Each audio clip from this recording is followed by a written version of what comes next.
Hello everyone, welcome to our channel. ఈరోజు కథ missus Netra Rudradev Varma part 3. నేత్ర రుద్ర ఆలోచనలో ఉండగా కారు ఆగుతుంది. కారు ఎక్కడ ఆగిందా అని చూసిన నేత్ర కళ్ళు పెద్దవయ్యాయి. అది వర్మ మ్యాన్షన్. అంత పెద్ద ఇల్లు చూసి నేత్ర ఆశ్చర్యపోతూ చూస్తూ ఉంటుంది.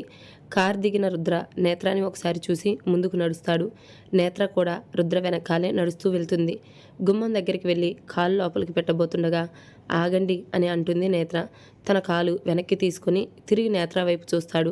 ఏంటి అన్నట్టు. పెళ్లి చేసుకుని వచ్చాం, హారతి ఇవ్వకుండా లోపలికి వెళ్ళకూడదు అంటుంది. మధుకి భయం పట్టుకుంటుంది. అమ్మో, ఇప్పుడు ఈ అమ్మాయిని ఏమంటాడో అని.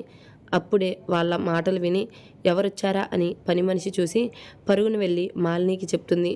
మాలిని మహేంద్ర వచ్చి చూడంగా పూలదండలతో రుద్ర నేత్ర నిలబడి ఉంటారు.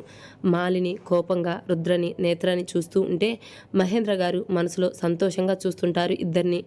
అప్పటికే ఇంట్లో అందరూ వస్తారు. వాళ్ళని చూసిన శ్రేయ కోపంతో రగిలిపోతూ, బావా ఇంత షాక్ ఇస్తాడని ఊహించలేదు. ఇంత తక్కువ టైంలో ఎలా పెళ్లి చేసుకున్నాడు? ఎవరు ఈ అమ్మాయి? చూడడానికి నాకన్నా అందంగా ఉంది. ఇంకా భార్గవ మనసులో అయిపోయింది. ఆస్తి మొత్తం జారిపోయింది అని.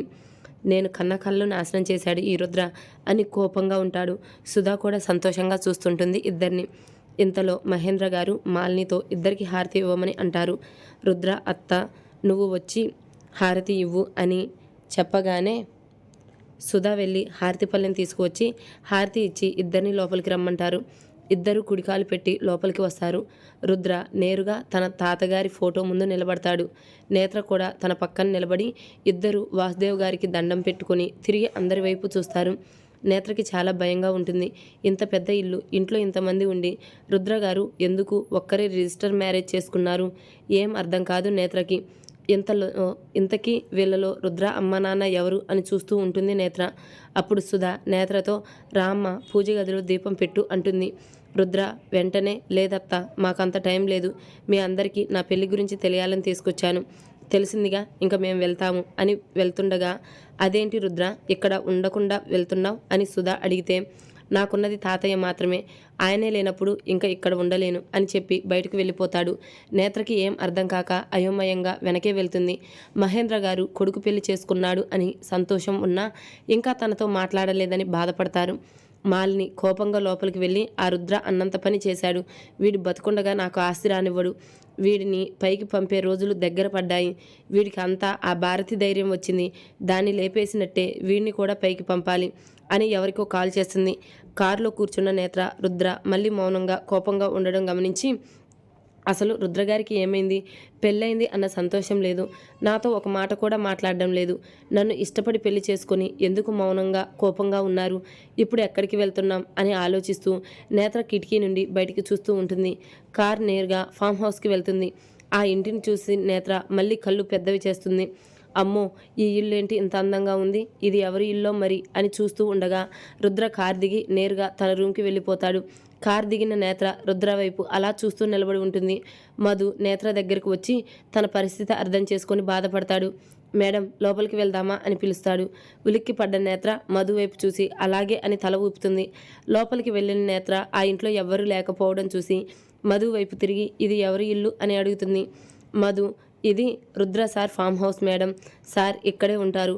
హో అలాగా అని హాల్లో నుండి ఇంటిని తన తలపైకెత్తి అంతా చూసిన నేత్ర డల్ అవుతూ, అసలు నేను ఈ ఇంటికి సరిపోతానా? నా స్థాయికి ఈ ఇంటికి కోడల్ని అయ్యే అర్హత లేదు. కానీ రుద్రగారు నన్ను ఇష్టపడ్డారు అన్న ఒక్క కారణంతో పెళ్లి చేసుకున్నాను. అప్పుడే శాంతమ్మ వచ్చి ఎవరమ్మా మీరు అని నేత్రాన్ని అడిగి పైనుండి కింద వరకు చూస్తుంది. మధు, మేడం రుద్ర సార్ భార్య ఈరోజు పెళ్లి చేసుకున్నారు అని చెప్పడంతో, అయ్యో అవునా, ఇలా రా అమ్మ కూర్చో అని సోఫాలో కూర్చోబెడుతుంది. మీరు అని నేత్ర అడిగేలోపు, నేను రుద్రబాబు చిన్నప్పటి నుండి వాళ్ళ ఇంట్లో పనిచేస్తున్నాను. నా పేరు శాంతమ్మ. శాంతమ్మ మధు వైపు చూసి రుద్రబాబు ఎక్కడ ఉన్నారు అని అడుగుతుంది. సార్ పైన రూమ్లో ఉన్నారు. మేడంని ఇక్కడ రూమ్లోకి తీసుకువెళ్ళండి, మేడం రెస్ట్ తీసుకుంటారు అని అంటారు. అలాగే అని రామ్మ అని నేత్రాన్ని తీసుకొని వెళ్తుంది. రూమ్లోకి వెళ్ళగానే ఆ రూమ్ చూడగానే తెలుస్తుంది. చాలా ఖరీదైన ఫర్నిచర్తో అలంకరించారు ఆ గది మొత్తం. నేత్ర ఫ్రెష్ అవ్వడానికి వాష్రూమ్కి వెళ్తుంది. ఇక్కడ మన రుద్ర రూమ్లోకి వెళ్ళి బెడ్పై అడ్డంగా పడి నొసలు పట్టుకొని కళ్ళు మూసుకుంటాడు. రుద్రకి తను తాళి కట్టేటప్పుడు నేత్ర చూసిన చూపే కళ్ళ ముందు గుర్తొస్తుంది.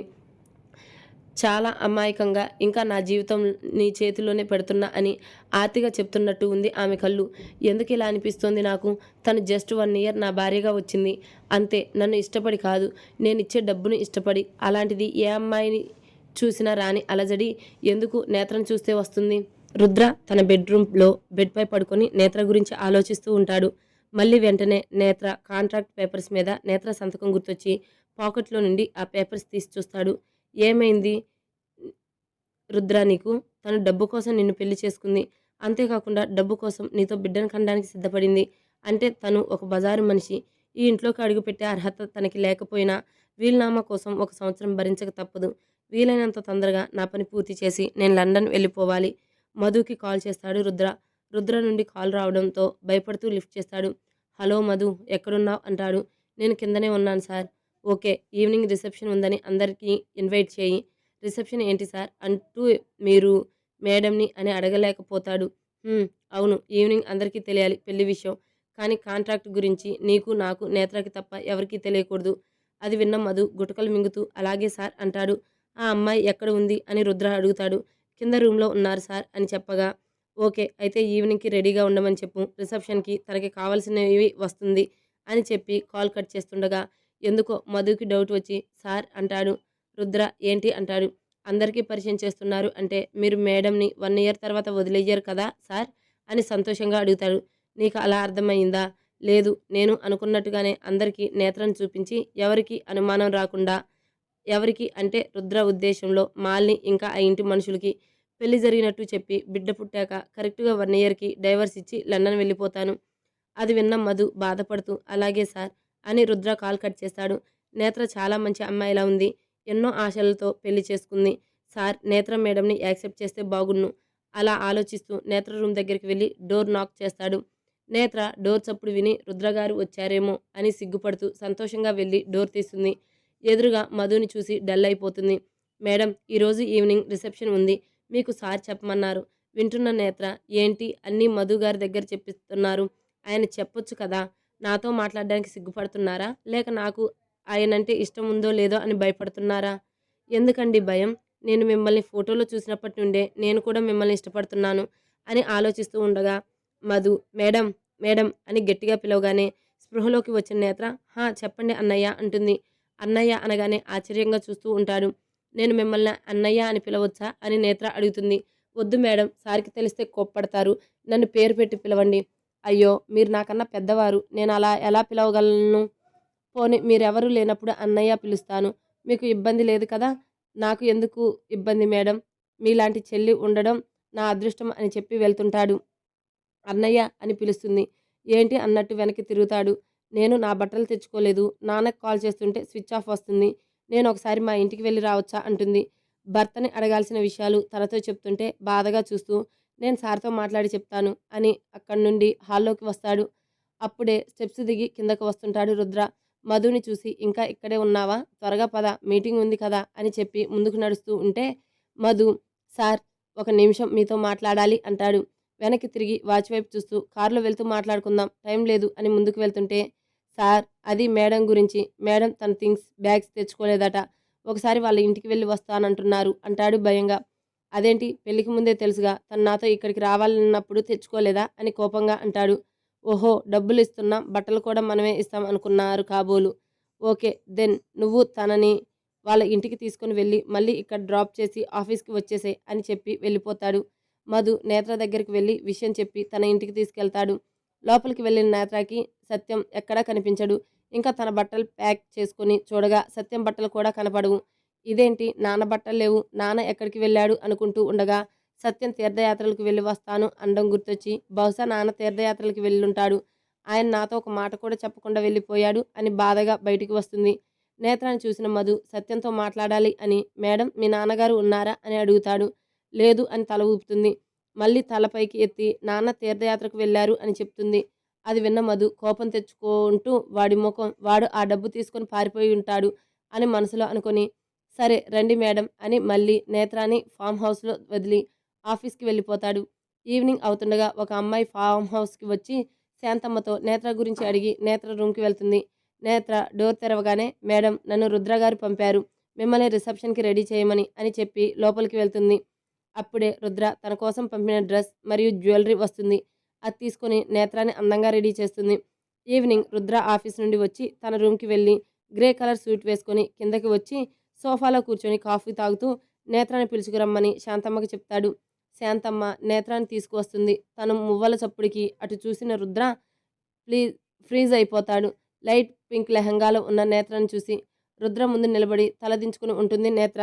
అంతలో తనకి ఏదో గుర్తొచ్చిన వాడిలా లేచి నిలబడి కమ్ విత్ మీ అని చెప్పి వెళ్ళిపోతాడు. నేత్ర సైలెంట్గా వెనకాలే వెళ్ళి కారులో కూర్చుంటుంది. రుద్రకి ఎంత ఆపుకుందాం అనుకున్నా తన చూపు నేత్ర వైపు వెళ్ళిపోతుంది. తనకి తెలియకుండానే నేత్ర మాత్రం తలదించుకొని ఉంది. ఇంతలో ఒక పెద్ద హోటల్ ముందు కారు ఆగింది. ఆ హోటల్ మొత్తం గోల్డెన్ లైట్స్తో వెలిగిపోతుంది. ఇద్దరు కారు దిగాక రుద్ర నేత్ర చేయి పట్టుకొని వెళ్తుంటాడు.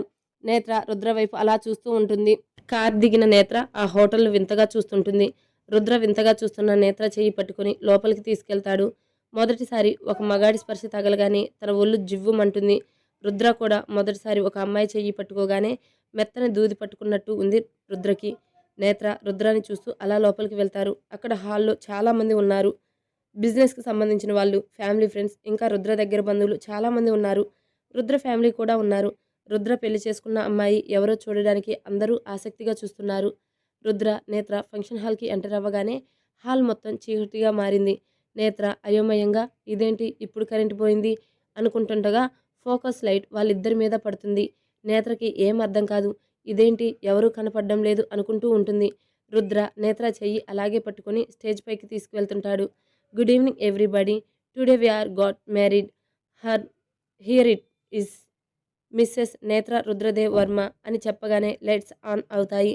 అందరూ క్లాప్స్ కొడుతూ నేత్రాన్ని చూసి ఆశ్చర్యపోతూ సంతోషిస్తూ ఉంటారు. అందరూ ఎంత అందంగా ఉంది, రుద్రకి సరైన జోడి అన్నట్టు అందరూ నేత్రాన్ని చూస్తుంటారు. అందరి కళ్ళు నేత్ర మీదే ఉండడం చూసిన రుద్రకి మళ్ళీ ఒక గర్వపు స్మైలు వస్తుంది రుద్ర పెదవుల్లో. ఇంతకీ అందరినీ ఒకసారిగా చూసిన నేత్ర ఎప్పుడు ఇలాంటి ఫంక్షన్కి వెళ్ళకపోవడంతో అంతమంది తన్నే చూడడంతో భయపడి రుద్ర చేయి గట్టిగా పట్టుకుంటుంది. చేయి గట్టిగా పట్టుకోగానే రుద్ర నేత్ర వైపు చూస్తాడు. నేత్ర అందరినీ భయంగా చూస్తుంటుంది. ఎందుకో రుద్రకి చాలా చాలా నచ్చింది. అందరినీ చూసి భయపడడం, తన బిత్తర చూపులు, అన్నిటికీ మించి భయంతో తన చేయి గట్టిగా పట్టుకోవడం నచ్చింది రుద్రకి. కానీ అక్కడ నిలబడ్డ ఉన్న శ్రేయకి అది నచ్చడం లేదు. నేను దగ్గరికి వస్తేనే నా గొంతు పట్టుకున్నావు, ఇప్పుడు అది నీ చెయ్యి పట్టుకున్నా నువ్వు మురిసిపోతున్నావు. నాకు నచ్చలేదు బావా, మీ ఇద్దరిని ఇలా చూడడం నాకు నచ్చలేదు. ఏదో ఒకటి చేయాలి అని ఆలోచిస్తూ ఉంటుంది శ్రేయ. అలాగే మాలిని కూడా కళ్ళు ఎర్రబడతాయి. ఇంకా అందరూ ఉన్నారు అని వచ్చిరాని నవ్వు నవ్వుతూ ఉంటుంది. ఇంకా Rudra let's enjoy the party అని చెప్పి కిందకి వెళ్ళి తనకి తెలిసిన వాళ్ళతో మాట్లాడుతూ ఉంటాడు. నేత్ర కూడా కిందకి వచ్చి ఒక టేబుల్ దగ్గర కూర్చొని చూస్తూ ఉంటుంది. అప్పుడే తన పక్కకి హాయ్ వదిన అని పిలుస్తాడు అర్జున్, రుద్రకి తమ్ముడు. మీరు అంటున్న నేత్రతో నేను రుద్ర అన్నయ్య తమ్ముణ్ణి అని చెప్పగానే అవునా అండి అని నమస్కారం చేస్తుంది. నా పేరు అర్జున్, మీరు మార్నింగ్ ఇంటికి వచ్చినప్పుడు మాట్లాడడం కుదరలేదు అని చెప్తాడు. అవును అర్జున్ గారు, సారీ నేను మాట్లాడలేకపోయాను అని అనగానే అయ్యో వదిన, మీరు నన్ను జస్ట్ అర్జున్ అనాలి, మీరు నాకు మర్యాద ఇవ్వడమేంటి? ఓకే అర్జున్, ఇంకా ఇలానే పిలుస్తాను అని నవ్వుతుంది. దూరం నుండి అర్జున్ నేత్రాన్ని చూసిన రుద్ర కోపం తెచ్చుకొని ఫంక్షన్ హాల్లో పనిచేసే స్టాఫ్తో మేడంని పిలువు అంటాడు. స్టాఫ్ వచ్చి మేడం మిమ్మల్ని రుద్ర సార్ పిలుస్తున్నారు అని చెప్పి వెళ్ళిపోతాడు. అర్జున్కి అర్థమవుతుంది ఎందుకు పిలిచాడు. తనతో మాట్లాడుతుంది అని నచ్చలేదు అన్నయ్యకి అనుకుంటాడు. ఇప్పుడే వస్తాను అర్జున్ అని రుద్ర దగ్గరికి వెళ్తుంది నేత్ర. ఏం చేస్తున్నావు అక్కడ? నేనెక్కడ ఉంటే అక్కడ ఉండకుండా ఏంటి నీ పెత్తనాలు అని నేత్రకి మాత్రమే వినపడేలా చెప్తాడు. అదేం లేదండి, నేను అర్జున్తో మాట్లాడుతున్నాను అంతే. ఓహో, ఏం మాట్లాడుతున్నావు? వాడు కూడా నీకు డబ్బు ఆఫర్ చేస్తున్నాడా అని కోపంగా పళ్ళు కొరుకుతూ అంటాడు. నేత్రకి ఏం అర్థం కాదు. డబ్బులు ఏంటండి అని అడిగేలోపు ఎవరో రుద్ర దగ్గరికి వచ్చి మాట్లాడుతుంటారు. నేత్రకి పిచ్చి పట్టినట్టు ఉంటుంది. బాధగా అక్కడే కూర్చొని ఇప్పుడు నేనేం చేశాను? ఎందుకు రుద్రగారు నా మీద కోపంగా ఉన్నారు? అంతలో స్టాఫ్ ఒక అమ్మాయి వచ్చి నేత్రకి జ్యూస్ ఇస్తుంది. తీసుకోండి మేడం అని. నేత్రకి ఆకలిగా ఉండడంతో జ్యూస్ తీసుకొని తాగుతూ ఉంటుంది. ఇంకా ఆ అమ్మాయి శ్రేయ వైపు తిరిగి ఓకే అన్నట్టు శ్రేయకి థమ్స్ సింబల్ చూపిస్తుంది. శ్రేయ కన్నింగ్ స్మైల్‌తో నేత్ర ఇంక నీ పని అయిపోయింది అని నవ్వుకుంటూ ఉండగా, ఏంటమ్మా అక్కడ రుద్ర, నేత్ర అలా సంతోషంగా ఉంటే నువ్వు హ్యాపీగా ఉన్నావా అని వస్తాడు. భార్గవ్ చేతిలో వైన్ గ్లాస్ పట్టుకొని, డాడ్ నన్ను మీరు చాలా తక్కువ అంచనా వేశారు. వాళ్ళు అలా హ్యాపీగా నవ్వుతూ ఉంటే నేను చూస్తూ ఎలా ఊరుకుంటాను? ఆల్రెడీ నా ప్లాన్ అమలు చేశాను.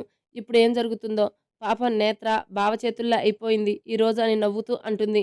జ్యూస్ తాగిన నేత్రకి అందరూ ఇద్దరిలా ముగ్గురిలా కనిపిస్తుంటారు.